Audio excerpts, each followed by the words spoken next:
안녕하세요. 백두산 금융연구소의 백두산입니다. 6월 22일 토요일 아침 9시 57분입니다. 본 영상으로 월요일 아침 영상 대체하겠습니다. 월요일 아침엔 영상 녹화 쉬고 월요일 저녁에 뵙도록 하겠습니다. 미국과 유럽은 하락 마감했습니다. 미국과 유럽을 관통할 만한 특별한 무슨 악재나 이런 게 있어서 하락 마감한 것은 아니고요. 특별한 재료는 없었고 잔잔하게 영향을 미치는 이슈들이 좀 있긴 있었습니다. 하나씩 좀 살펴볼게요. 시간 순서대로. 일단 먼저 영국 지표들이 발표가 됐는데 영국 지표는 비교적 괜찮았습니다. 그죠? 소매 판매가 회복이 되고 있는 등 좋은 모습을 보여서 다행인데 이 유로존 PMI들이 발표가 그 이후에 됐는데 PMI들이 전반적으로 빨간색이죠. 예상에 부합하지 못했다라는 이야기입니다. 아, 유로존 경기가 좀 부진하구나라는 그런 우려를 낳는 그런 지표죠. 요즘에 달러 강세가 점진적으로 느리게 진행되고 있다라고 말씀을 드렸는데요. 그런 거를 뒷받침하는 그런 지표라고 보실 수가 있겠습니다. 그리고 미국 증시가 개장하고 나서 미국에서 PMI들이 여러 가지 발표가 됐는데요. 미국 PMI 또 그리고 글로벌 PMI 이런 것들이 발표가 됐는데 이런 것들은 또 예상을 상회했습니다. 제조업 PMI들이 예상을 상회했다라는 겁니다.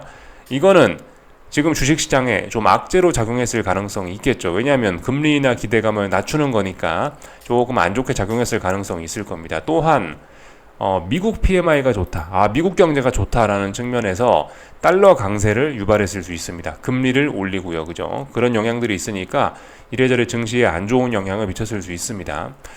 이쯤에서 좀 생각을 해봐야 되는 게 유럽이 안 좋아서 달러가 점진적으로 상승하고 있다 그런 이야기를 좀 드렸었는데 이거는 뭐죠? 미국 지표입니다. 미국이 좋다라는 지표가 또 나온 거죠. 미국이 좋다라는 지표가 나오면은 달러의 반응은 조금 더 강할 수가 있겠죠. 그죠? 야, 유럽이 안 좋으니까 상대적으로 달러가 올라가는 거, 야, 그렇게 보는 것도 하나가 있겠지만은 달러가 상승하는 또 다른 관점이 미국이 좋아서 달러가 오르는 거야. 이런 관점도 있을 수 있지 않겠습니까? 그죠? 이 두 가지 관점, 유럽이 안 좋아서 달러가 오른다. 미국이 좋아서 달러가 오른다. 두 가지 관점이 있을 수 있는데 이 미국이 좋아서 달러가 오르는 거는 아무래도 이것보다는 조금 더 좀 파급력이 좀 클 수가 있겠습니다. 하여튼 그래서 어젯밤에도 달러가 상승을 하고 그런 모습들이 나타났죠. 지표를 좀 살펴봤고요. 지표가 좀 영향을 미쳤고 또 그리고 여기 내용 보시면 기술주 투자 열기 재점검에 혼조했다라고 보이고 있죠. 혼조했다라는 뉴스가 나오고 있죠. 어젯밤 시장이 분위기가 안 좋았던 거는 주도주가 좀 조정을 보이고 있기 때문에 그런 것도 있습니다. 엔비디아, 애플, 브로드컴 이런 회사들이, 마이크론 이런 회사들이 어젯밤에 하락 마감을 했기 때문에 2거래일 연속으로 지금 조정을 보이고 있기 때문에 시장이 조금 약한 것도 있습니다. 시장 전반적인 분위기는 좀 보시면은 아직도 그렇게 나쁘지는 않은 겁니다. 근데 혼조하다라고 볼 수가 있겠죠. 조금 불안하다 이렇게 볼 수가 있겠습니다. 선물 옵션 동시만기 때문에 그 엔비디아와 애플 등 기존 주도주들이 좀 빠진 걸 수도 있어요. 그죠? 근데 심각하게 많이 빠지는 건 아니고 근데 얘네들은 기존에 상승했던 걸 생각을 해보시면 애플하고 엔비디아가 얼마나 많이 올랐습니까? 그런 거에 비하면 엔비디아가 3%씩 이틀씩 빠져도 이거는 그냥 가벼운 조정에 불과한 거죠. 그냥 또 오른다라고 계속해서 볼 수가 있겠습니다. 추세적으로는 큰 지장이 없다라고 일단 볼 수가 있겠습니다. 하여튼 그 선물 옵션 동시 만기 이제 어제였는데 한동안 이제 나스닥하고 AI 쏠림이 너무나 엄청나지 않았습니까? 상대적으로 다른 소외된 친구들은 굉장히 많이 빠지기도 했고요. 이런 상황이었는데 그만큼 어쨌든 AI와 이 나스닥 쪽 롱 상승에 베팅한 금액이 압도적으로 많았을 겁니다. 그렇기 때문에 이번 선물 옵션 동시 만기에는 여기에 대한 어떤 차익 실현이나 이런 것도 굉장히 좀 많았을 것 같고요.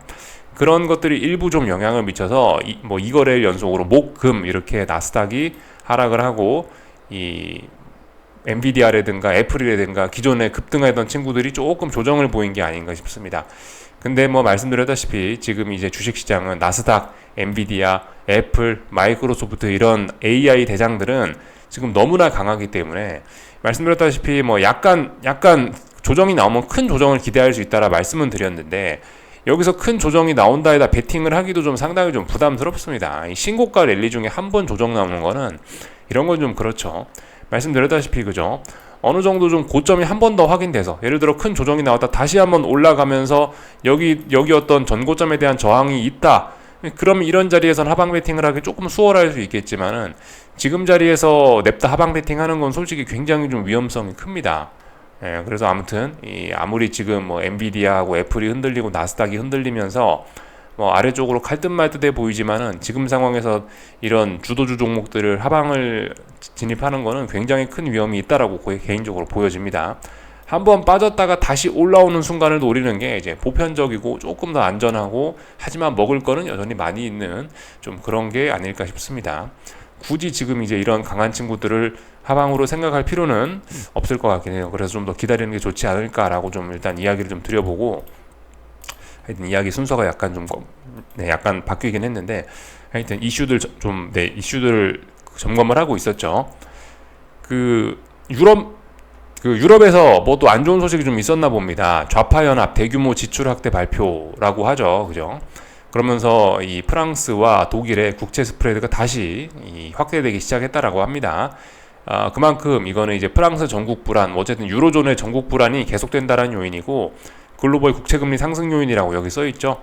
르펜 발언에 프랑스 우려 완화 뭐 써 있긴 한데, 어쨌든 어젯밤에 다시 국채 스프레드가 확대가 되면서 대규모 지출 확대 발표하면서 유로존은 안 좋았다라는 거 우리가 생각을 해볼 수 있겠습니다. 그래서 유로존은 어젯밤에 이제 말씀드렸다시피 하락을 했는데요. 뭐 급락하고 폭락한 건 아닙니다, 그죠? 그런 상황이긴 한데, 이쯤에서 이제 유로존을 좀 생각을 해봐야 되는 거는 이제 이렇게 생각을 해볼 수 있겠습니다. 이거 독일 지수죠. 독일 지수인데 이렇게 생각해 볼 수 있을 겁니다.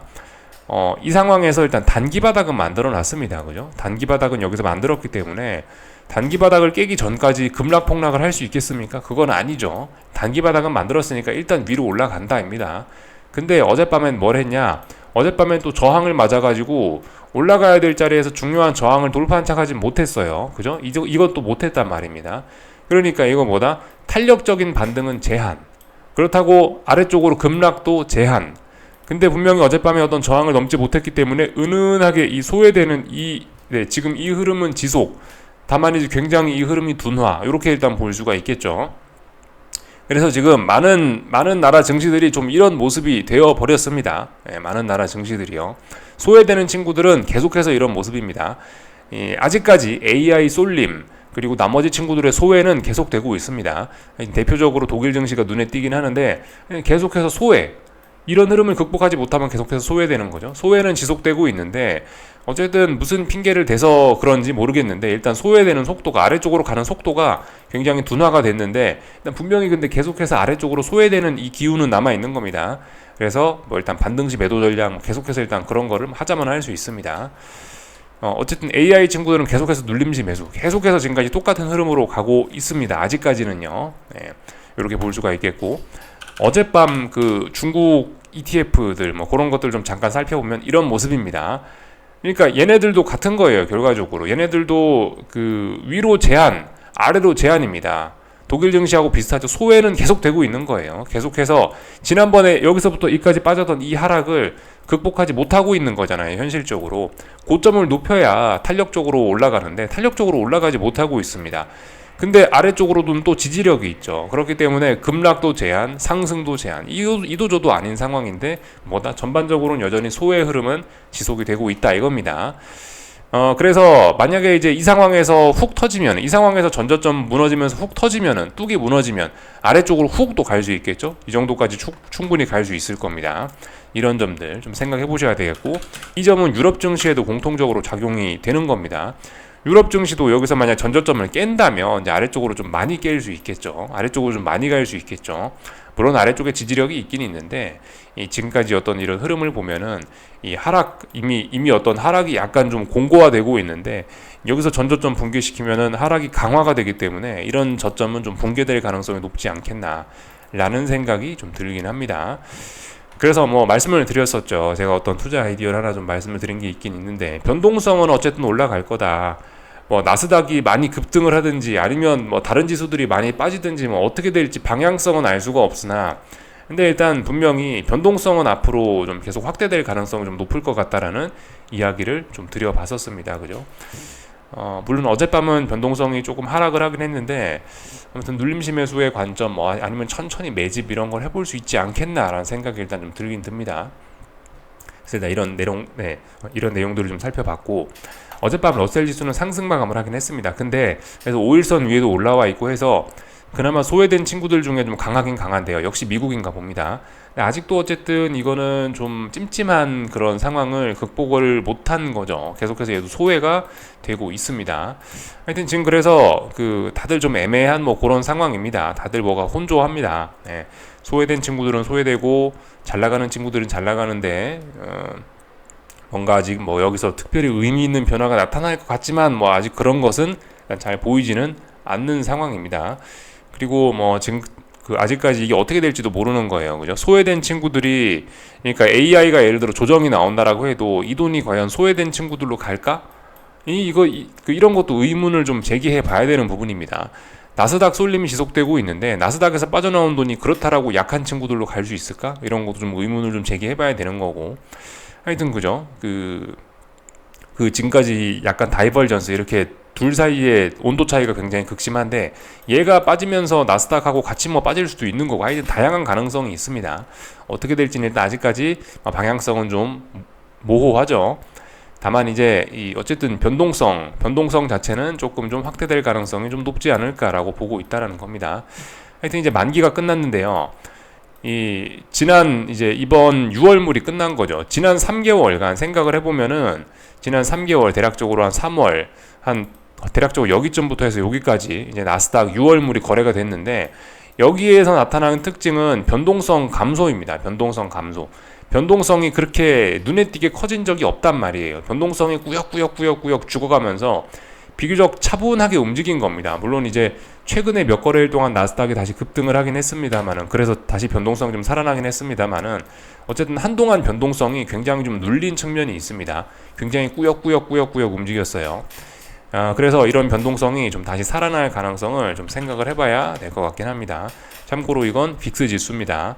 빅스 지수는 이런 모습이에요. 그래서 보시면 하방 경직성은 일단 만들어놨고 아직 중요한 저항 이런 자리들을 넘지는 못했는데 일단 쌍바닥 정도는 좀 만들어놨고 양봉들은 만들어놨으니까 눌림시 매수 혹은 이제 이런 답답한 구간 안에서 매집 정도는 해볼 수 있지 않을까. 위로 올라간다라고 조금씩 매집 정도는 할 수 있지 않을까.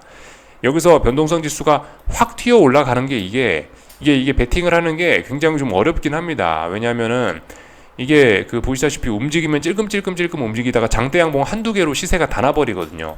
솔직히 이거를 터지는 타이밍에 정확하게 딱 그때 들어가서 이거를 수익을 내는 거는 개인적으로 좀 어렵다라고 보고 개인들이 이제 요거를 가지고 이 위쪽으로 이걸 수익을 내려고 한다면은 하여튼 찔끔찔끔 뭔가 미리 들어가 있어야 되긴 되는데 지금은 일단 오랫동안 하방 경직성은 만들어 놨으니까 찔끔찔끔 매집 정도는 좀 가능하지 않을까 싶고요. 개인적으로 일단 좀 느긋하게 좀 보는 게 좋지 않을까 싶습니다. 왜냐하면 이게 당장 그렇다고 여기서 변동성이 막 초대박이 날까 그런 걸 예상하기도 또 그죠 쉽지 않죠. 지금 이 특별한 이슈 이런 게 잘 안 보이죠. 특별한 이슈 이런 게 없기 때문에 물론 특별한 이슈 없이 이제 엔비디아나 기술주가 조금 하락을 하면서 좀 약간씩 변동성이 움직이고 있긴 있는데 아무튼 뭐 눈에 띄는 특별한 기대되는 이슈 이런 것도 안 보이기 때문에 일단 얘가 당장 이렇게 막 튀어 올라가는 거 이런 걸 기대하기도 좀 어려워서 어쨌든 매집 정도는 좀 가능하지 않겠냐 라는 생각이 조금 있습니다. 그래서 어제 빅스는 살짝 조정이 나왔으니까 어쨌든 매수 관점으로 접근을 해볼 수 있지 않을까. 그래서 어쨌든 미국에 상장된 그 빅스 그거는 못하죠. UVXY 그런 상품은 세금 문제 때문에 좀 곤란하고 한국에 상장되어 있는 그게 있는데 이제 그거를 이제 조금씩 뭐 매집을 해보면 되지 않을까 라는 생각을 조금 일단 해보고 있습니다. 다 살펴봤고요. 하여튼 미국 증시 나스닥은 뭐 잘 올라가고 있습니다. 너무나 잘 올라가고 있어서 특별히 뭐 드릴 이야기가 없습니다. 조금 전에 제가 말씀을 드렸다시피 현물 지수로 좀 볼까요? 나스닥입니다. 워낙 신고가를 강하게 잘 쓰고 있는 나스닥이기 때문에 여기에서 얘가 뭐 한번 훅 빠질 수 있긴 있어요. 근데 지금 상황에서 여기서 하방 베팅을 해서 이 훅 빠지는 걸 먹는 거는 개인적으로 좀 투기적이고 좀 어렵다라고 생각이 되고요. 말씀드렸죠. 한번 빠졌다가 다시 한번 올라오는 순간에서 이제 여기 고점을 테스트하는 과정에 있을 텐데 여기서 이제 하방 베팅을 하는 게 이게 좀 안정적이고 좀 먹을 것도 있을 것 같다라고 이야기를 좀 드려봤습니다. 지금은 좀 솔직히 저도 어젯밤에 약간 고민을 하긴 했어요. 이거 아래쪽으로 아니다. 그냥 자자. 이렇게 생각을 하고 약간 고민하다 잤는데 어쨌든 그런 생각을 했습니다. 아무튼 요즘에 그 요즘에 이제 나름 어떤 뭐 투자 성향을 약간 좀 바꿔보려고 이런저런 시도를 좀 해보고 있긴 있는데요. 그러면서 이제 생각을 하는 게 뭐냐면은 이제 어느 정도 좀 힘에 좀, 네, 그 혼란한 순간을 좀 벗어난 힘의 방향이 좀 결정이 된 그런 친구들을 대상으로 좀 매매를 하자라는 일단 그런 생각을 좀 하고 있습니다. 강한 놈, 기왕이면 매수를 할 거면 강한 놈을 하자. 또 매도를 할 거면 약한 놈을 하자. 근데 비리비리하게 혼조하게 이렇게 있는 거 말고 올라가는 놈이면 강하게 올라가는 놈, 떨어지는 놈이면 강하게 떨어지는 놈을 하자라는 생각을 일단 좀 하고 있고요. 근데 일단 그런 측면에서 일단 나스닥은 하방 베팅을 하기가 어려운 조건이죠. 일단 하면 안 될 것 같고요. 또 그리고 기왕이면 이제 달리는 말에 올라타자 뭐 그런 이야기를 하고 있는데, 아무튼 뭐 지금은 뭐 하방 베팅 이런 게 달리는 말 그런 건 아닐 겁니다. 어쨌든 1번과 좀 비슷한 뭐 그런 내용일 수 있는데, 하여튼 기왕이면 정체돼 갖고 답답할 때 말고 좀 움직이기 시작하면 좀 비싸더라도 그때 따라 들어가는 쪽으로 그런 식으로 좀 하는 게 맞지 않겠냐라는 생각을 하고 있는데, 어쨌든 여러 가지 관점에서 얘는 일단은 뭐 강력하게 하방으로 가는 것도 아니고 약간 멈춰 있고 뭐 그런 상황이기 때문에 일단은 뭐 가만히 있었습니다. 그래서 일단 미국 증시 이야기는 좀 간단하게 해봤고요. 금리와 달러 이야기를 좀 해볼까 합니다. 10년 금리죠. 어젯밤에 안 그래도 금리가 올라간다에다가 조금 좀 베팅을 할까 매우 좀 고민을 하긴 했었습니다. 실제로 지표도 좀 우호적으로 나와, 금리가 올라가는 게 우호적으로 나왔기도 네, 그렇기도 하고 해서 개인적으로 약간 금리에는 역발상 투자를 좀 해보고 싶은 생각이 없진 않았어요. 왜냐면은 말씀드렸다시피 채권 금리가 이렇게 많이 떨어지지 않았습니까? 그러니까 한동안 낙관론이 너무 강했단 말이에요, 채권 시장에. 그래서 이거 낙관론도 너무 심하고 또 그렇기 때문에 좀 역발상을 좀, 오히려 지표가 어떻게 나오든지 역발상을 좀 해볼만 하겠다라는 생각을 좀 하긴 했고요. 또 그리고 이게 금리가 중장기적으로 박스권이라 갖고 이게 너무 많이 오르거나 너무 많이 떨어지기가 지금 현재로서는 어려운 실정이라, 금리가 너무 많이 떨어졌으면 또 올라갈 거야 라는 그런 생각을 갖고 있어서, 어쨌든 금리가 한동안 많이 떨어졌으니 또 오를 거야 라고 이제 그런 아이디어를 좀 갖고 있었고, 베팅을 할까 말까 개인적으로 좀 무지하게 고민을 하긴 했는데요. 말씀드렸죠. 그 1번과 2번 생각 정도를 좀 하고 있다고요.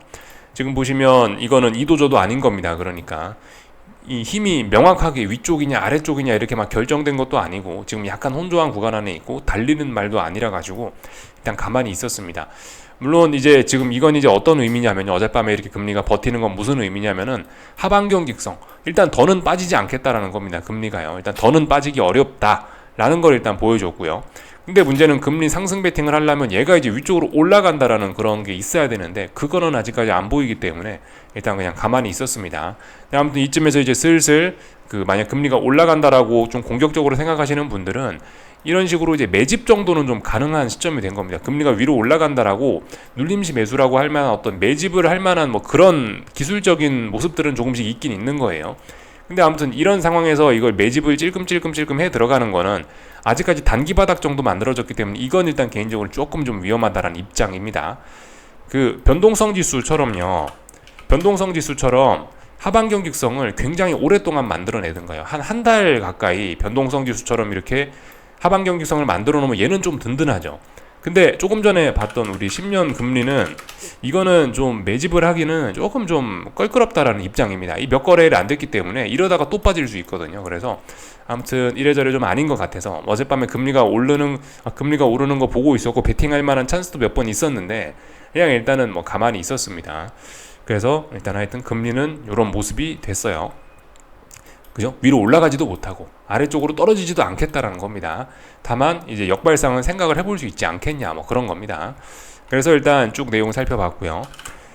달러 인덱스 잘 올라가고 있습니다. 그죠? 어젯밤은 US 매뉴팩처링, 그러니까 미국 제조업이 좋다 뭐 그런 지표도 나왔기 때문에 달러가 뭐 좀 탄력적으로 좀 올랐던 것 같고, 하여튼 그래서 아시아권 통화들이 이제 갈수록 이제 엎친 데 덮친 격입니다. 엔화가 급등을 하고 있고요. 그죠? 159입니다. 이제 뭐 여기 살짝 저항이 있긴 있는데 사실상 신고가 랠리 시작됐고 큰일 났다라고 보시면 되겠습니다. 일본 증시는 엔화 약세의 영향을 계속해서 좀 받을 가능성이 있겠습니다. 그리고 위안화도 그래요. 위안화도 보시면 신고가 랠리를, 물론 신고가라고 하기까지는 좀 뭐하고 사실상 신고가인데 위쪽에 있는 이런 저항들이 있는데 이건 너무 멀리 있어서 그렇게 큰 의미는 없고, 사실상 이제 신고가 랠리라고 보시면 되겠습니다. 그래서 뭐 말씀드렸던 이제 그런 금융시장의 불안감들이 좀 하나둘씩 계속해서 쌓여나가고 있습니다. 그 뭐 유럽 증시로 인한 변동성 확대 우려 뭐 이런 거 말씀드렸었는데, 유럽 증시 이거는 좀 비교적 좀 조용해졌고 이도저도 아닌 꼴이 됐고, 어쨌든 근데 달러 강세로 인한 그 아시아 통화의 약세, 이거는 좀 랠리가 진행되고 있기 때문에 이거는 계속해서 경계해야 될 점이고, 하방 경직성, 빅스가 하방 경직성 보이는 거 계속해서 지속되고 있기 때문에 계속해서 경계해야 될 점이라고 보여집니다. 근데 사실 일본도 사실 좀 아직까지 좀 살아있는 그런 측면이고, 그리고 그죠? 금리가 이제 어느 정도 하방 경직성은 보이고 있으니까 뭐 약간의 경계는 필요한, 어쨌든 지금 대놓고 우리가 좀 주의해야 되는 거는 빅스의 하방 경직성과 그 달러 강세죠. 이런 점들은 지금까지 금융시장에 특별한 악재는 없습니다만은 금융시장이 구조적으로 이런 점은 좀 압력을 받을 수 있는, 하방 압력을 받을 수 있는, 안 좋은 압력을 받을 수 있는 그런 요소들이기 때문에 집중을 해야 되겠습니다. 악재는 없는데 눈에 띄는 큰 악재 뭐 이런 건 없는데, 어쨌든 이 달러 강세와 이 빅스 이런 것들은 금융시장의 지금 어떤 돈의 흐름에서 조금 좀 경계해야 될 점이라고 볼 수가 있겠습니다. 하여튼 결과적으로 그죠? 미국의 금리 인하가 계속 지연되면서 이 모든 문제가 다 발생되고 있는 겁니다. 그죠? 미국이 금리 인하 했으면 아무 문제 없었을 텐데 금리 인하를 자꾸 안 하니까 달러가 강해지는 효과 나타나고 있고요. 뭐 미국이 고금리를 계속해서 미국이 계속 고금리를 지속하니까 유로존도 좀 잘 못 나가는 효과가 은은히 있을 겁니다. 이런 점들도 있고, 그러니까 금융시장도 소외되는 친구들도 있고, 뭐 그래서 빅스가 뭐 벌벌벌 기는 걸 수도 있고, 또 그리고 금리가 하방 경직성 보이고 뭐 이런 것도 결과적으로 전부 다 이 네 가지가 다 제각각의 요인인 것 같습니다만 공통적으로 다 미국의 연준의 고금리 정책 때문이다, 뭐 그것 때문에 금융시장에 이런 모습들이 나타나는 거다라고 볼 수가 있겠죠. 그래서 원달러 환율도 일단 뭐 찔끔 올라갈 겁니다. 월요일날에 일단 88.5원 마감했네요. 그러니까 아마 어제보다 조금 올라서 월요일날 출발을 할 것 같습니다. 그래서 이런 점들 아시아 통화에 부담이 될 수 있다, 좀 주의해야 된다, 말씀을 좀 드려봤습니다. 하여튼 엔비디아하고 애플하고 이런 AI 친구들의 기대 갖고 삼성전자와 하이닉스가 랠리를 하면서 코스피가 올랐던 건데, 엔비디아와 그 애플 이런 친구들이 또 다시 하락을 하고 있으니까 일단 코스피도 덩달아서 좀 악영향을 좀 받을 가능성이 높겠죠. 그렇다면 이제 이쯤에서 좀 생각을 좀 해보긴 해봐야 됩니다. 월요일 날에 지금 그 코스피와 삼성전자의 쏠림이 있기 때문에 상대적으로 이제 코스닥이 이제 더 위축되고 이런 측면들이 좀 있긴 있습니다. 2차 전지와 코스닥 이런 친구들이 조금 더 이렇게 위축되고 그런 것들이 있어요. 아직까지는 그래도 시장 분위기가 막 대폭락, 막 엄청 분위기가 암울하고 그런 건 아니기 때문에 어쩌면은 월요일날 삼성전자와 하이닉스가 그리고 또 코스피가 부진하다라면은 얘네의 돈이 상대적으로 코스닥으로 조금 유입되면서 2차 전지나 이런 친구들이 조금 좋아질 가능성도 없지는 않습니다. 근데 어쨌든 뭐 코스닥이나 2차 전지 친구들이나 지금 전반적으로 하락 압력을 좀 많이 받고 있어서 좀 움직임은 좀 제한적일 것 같긴 한데, 어쨌든 조금 이제 그런 측면에서는 긍정적인 영향을 받을 수도 있다. 그렇게 일단 생각을 해보실 수 있겠습니다. 하여튼 월요일 날은 분명히 삼성전자와 하이닉스의 쏠림이, 코스피의 쏠림이 조금 완화가 될 수 있긴 있겠죠. 상대적으로 다른 종목들이 그래서 수혜를 보려나는 모르겠는데, 일단 다른 종목들은 그래도 조금 우호적일지 모르겠습니다. 물론 그냥 환율이 이 모양이고 그래가지고 어떻게 될지 모르겠습니다만 하여튼 그렇다라는 거 좀 볼 수가 있겠고, 하여튼 애플 강하죠. 아직까지 가벼운 조정입니다. 신고가 랠리 진행 중이라고 볼 수가 있겠고, 엔비디아가 조금 좀 많이 빠지긴 했는데요. 뭐 그래봐야 이건 이제 눌림시 매수라고 보시면 되겠습니다. 또 지난번과 비슷한 그런 음봉이 나왔어요. 상승 제한, 또 아마 분명히 또 하락도 또 아마 제한적일 겁니다. 이제 본격적으로 빠지고 싶으면 위쪽에 계속해서 올라가면서 이제 저항 테스트하는 과정이 좀 필요할 겁니다. 하여튼 아직은 전반적으로 다 강하다라고 볼 수가 있겠고, 반도체 지수들도 지금 그래서 이제 엔비디아와 비슷한 모습을 좀 보이고 있는데요. 얘네들도 아직까지 강하다라고 보셔야 되겠죠. 하방 베팅을 할 거면 아직까지 확인할 것들이 굉장히 많이 남아 있습니다. 그렇기 때문에 계속 현금 들고 저는 뭐 가만히 아무것도 안 하고 기다리고 있죠. 이런저런 내용들을 좀 다 봤고, 어젯밤에 달러가 강하면서 상대적으로 이제 그 원자재들이 좀 약세를 보였습니다. 금값, 말씀드렸다시피 금값, 6월 7일 날 음봉을 극복하지 못하면 결과적으로 계속 하락 압력 받을 거거든요. 또 빠져야 될 자리에서 빠지는데 아래쪽으로도 제한, 위쪽으로도 많이 제한이죠, 그죠? 이런 거 답답합니다. 달리는 말도 아니고 방향성이 눈에 띄게 딱 정해진 것도 아니고, 물론 우상향하고 있는데 중장기적으로, 네, 여기서 한번 쿵 빠질 수도 있는 좀 방향성이 좀 애매한 그런 자산. 국제유가도 한동안 또 많이 올랐는지 또 다시 이럽니다. 하여튼 국제유가는 계속 답답한 자산 넘버원인 것 같습니다. 가장 답답한 친구. 빠지더라도 찔끔, 오르더라도 찔끔. 그래서 결과적으로 제자리. 예, 사람들의 속만 타들어갑니다. 이런 모습이 되어 있고요. 구리가 어젯밤에 또 많이 좀 빠지긴 했거든요.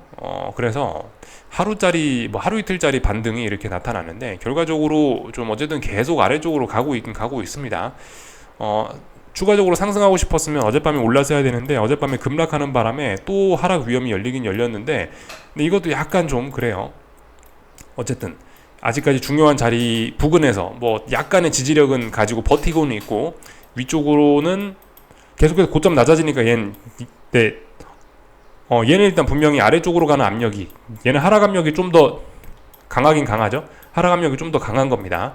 일단 그렇게 볼 수가 있겠고, 다만 이제 이 중요한 지지선이 아직 안 깨져가지고, 글쎄요, 근데 이 정도면 월요일날 바로 깰 수 있을지도 모르겠습니다. 이렇게 되면 월요일날 탁 깨면서 움직인다라면 다시 달리는 말이 될 수도 있겠죠. 일단 네, 그래서 하여튼 구리 가격은 계속해서 빠지고 있는 그런 상황입니다.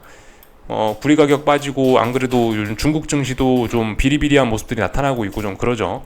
조금 좀 뭐가 불안합니다. 아무튼 중국 증시 상해 종합 이런 친구인데, 계속해서 이게 보시다시피 의미 있는 매수세가 안 나오고 계속해서 찔찔찔찔찔 빠지고 있는 이런 모습이고요. 그 와중에 어쨌든 중국에 실질적으로 제가 투자를 할 수 있는 그런 상품은 문제는 하방 경직성 보이고 있고, 아래쪽에 지지력도 있어가지고 참 하여튼 움직임들이 참 더럽습니다. 근데 분명히 어쨌든 소외된 친구들은 계속해서 우하향 압력을 받고 있죠, 그죠? 기존 추세는 지속 중입니다. 구리 가격 이런 것도 그렇고 그런 상황이죠. 여기까지 하겠습니다. 궁금한 거 리플 남겨주시고요. 월요일 저녁에 뵙도록 하겠습니다. 여기서 마치겠습니다.